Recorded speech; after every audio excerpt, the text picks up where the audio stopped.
Alright, so I was fortunate enough to be able to check out Call of Duty Black Ops 2. I've actually seen the game a couple times. They showed it to me about 2 months ago for initial kind of look at the game, and then about a week and a half ago they really brought us in and showed us kind of the whole shebang.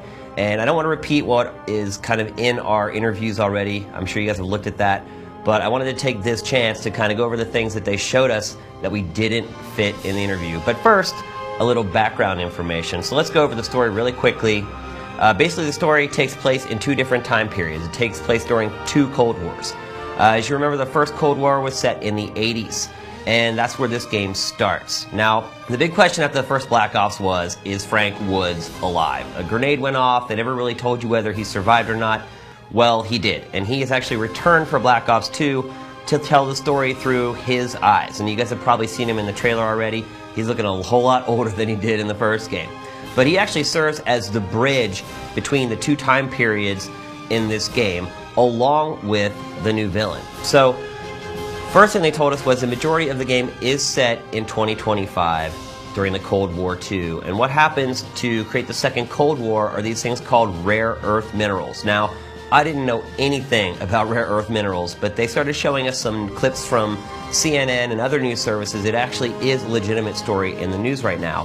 And basically what it is are these minerals that only China is mining right now. And those minerals are very important because they go into pretty much all technology. Cell phones, laptops, tablets, etc. But most importantly, it also goes into military technology like drones and robots and things like that. And so in this sort of plausible future, they believe that the wars are going to happen based upon these minerals. So you're eventually introduced to the new villain. His name is Raul Mendez. He also spans both time periods. He was actually created by the guy who created Heath Ledger's Joker from Batman. So I think he has a pretty good pedigree there as far as creating a believable villain that you actually care about a little bit. And that was really the trick here. They actually compared it to Tony Soprano from The Sopranos. They're saying, you know, Tony is this guy that you actually kind of like, but then ultimately he does things that are just so reprehensible that you can't support him. But there's still kind of this empathy that you have for the villain, and that's what they're going for with Raul Mendez.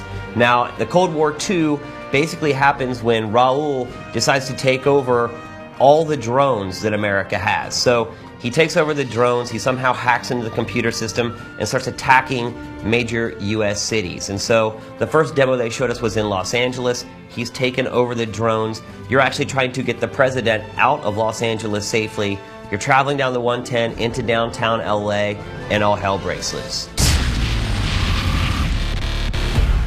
So the story sounds cool, but probably the biggest element of it is that it is now a branching story. There are decisions that you make throughout the course of the game, and it's not like this prompt pops up like you would see in RPGs and it says, kill the guy, let the guy live. It all happens organically throughout the game. The decisions that you make will shape how the story goes. It will also shape how Raul Mendez, how his plans actually succeed or fail. The cool thing is at the end of the game, it will tell you the mistakes that you made or the decisions that you made, how they ultimately affected the outcome of the game. And then, sort of to go along with that, there is also sort of 360-degree gameplay in this game. And you know, in most Call of Duty games, you're used to kind of going down that cattle chute. It keeps shoving you forward. There will be sections of the game that are like that, but the biggest change to the gameplay is easily these levels called Strike Force levels. And basically what they are, they're completely free-roaming levels. You can tackle them however you want. You can play as a soldier, and they made a point to say, look, if you want to play this game like the old Call of Duties, you can totally do that. You can just stay in the perspective of one soldier, and you can fight through each one of these Strike Force battles. But if you're a little more adventurous, you can technically go into a helicopter to a commander view where you can see the whole battlefield and all your units, and you can warp immediately and instantly down to any of the units, any of the gadgets, any of the robots, and take full control of them. We actually did not get to play it ourselves. We watched them play it, trusting them that they're not faking the whole thing. It looked completely seamless and very quick. Really cool to kind of have that bird's eye view of the battlefield, see where some of you guys are getting beat up over here maybe, jump down into a drone, fly around to where they're getting lit up, light up a couple enemies, swap down maybe to one of the infantry guys, scope things out. It's completely freeform in how you tackle it, and definitely something I've never seen in a Call of Duty game before. What happens to get the missions is you're kind of presented with 3 options. They'll say, okay, these 3 territories are all under duress. Which one do you want to go and try to defend? So you have a choice in which ones you want to tackle. Now keep in mind that while you're tackling one of them, those other 2 are sort of still being fought over. So as you go through these strike force missions, basically how it all works out is based upon your skill. If your teammates die in this game, they die. They're gone.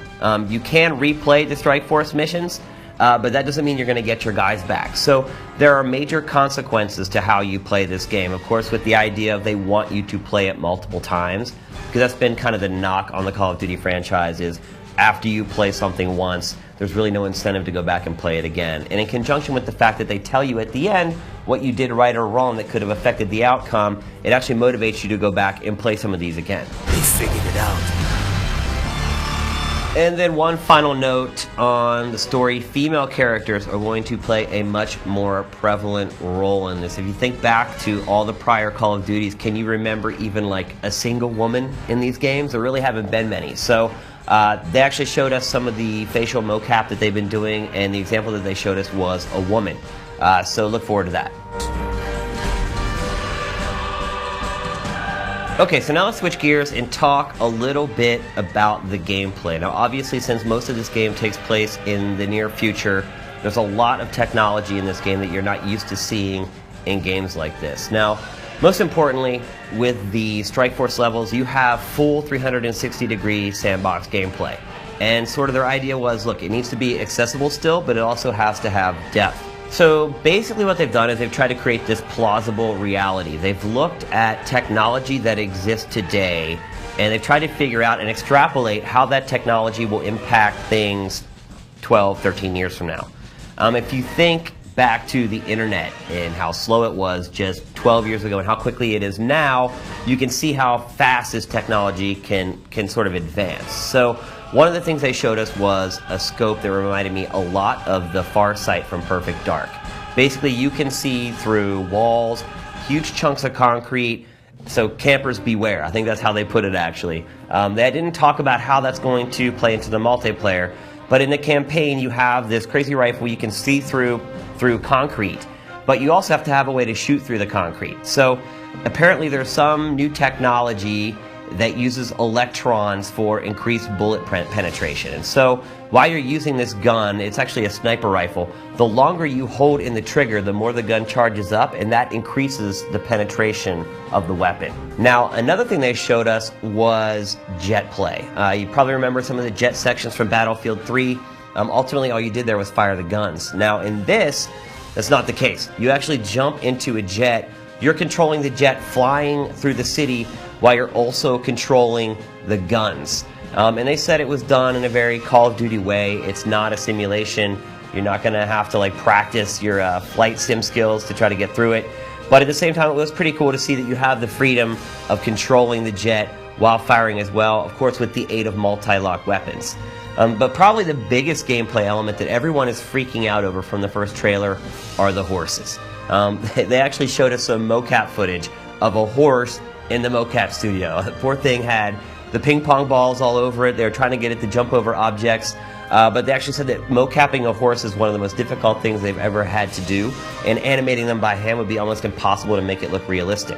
So now you're asking, how do they play into the game? Well, if you think about it, in the future when you have all this technology, and most of that technology is designed to zap other technology, what is the one thing that would be unaffected by that type of technology? And that is an organic being like us or like animals. So basically, using horses to get around in this game is a way to avoid sort of the EMP effects of a lot of the technology that's going to be in the game. So it's funny how things have come full circle and now man is relying once again on horses for their primary transportation. And then the final gameplay element is controlling all the gadgetry and the robots / machinery in the game. Again, we didn't get to play it. We watched somebody else play it. But in the Strike Force levels, it looked like it was very intuitive. Jumping in the claws, which you probably saw in the trailer, they're those kind of four-legged robots with the huge chain guns on them and the rocket launchers on them. It looked very simple, very easy. Of course, it goes into that sort of first-person view, so you get the whole view of the cockpit. The flying drones look easy to fight with as well. It was pretty cool to watch them kind of turn a corner with that drone and watch the enemies recognize it and kind of run away. But I think the most important thing to remember about the gameplay is while it seems like there's a lot of new stuff added, they've been very careful to try and make sure that it's very user-friendly and that it feels like a Call of Duty game and not some rigid military sim. So I have to admit that seeing this game 2 months ago represents one of the most difficult secrets I've ever had to keep. And mainly because of how much the game has changed. People have been calling this game the Madden of shooters. It's the same game every year. It's reskinned. Well, finally, they have listened to you guys. I mean, this is really turning the series on its head. And while I want to, we're going to wait to pass judgment. Obviously, we've only seen somebody play the game so far. Based upon their design docs, the stuff that we were shown, it looks like it's about to flip the series completely on its head. So, everyone's waited for this for a long time. Here it comes. Hopefully we'll finally get our hands on time at E3, and we'll report back then.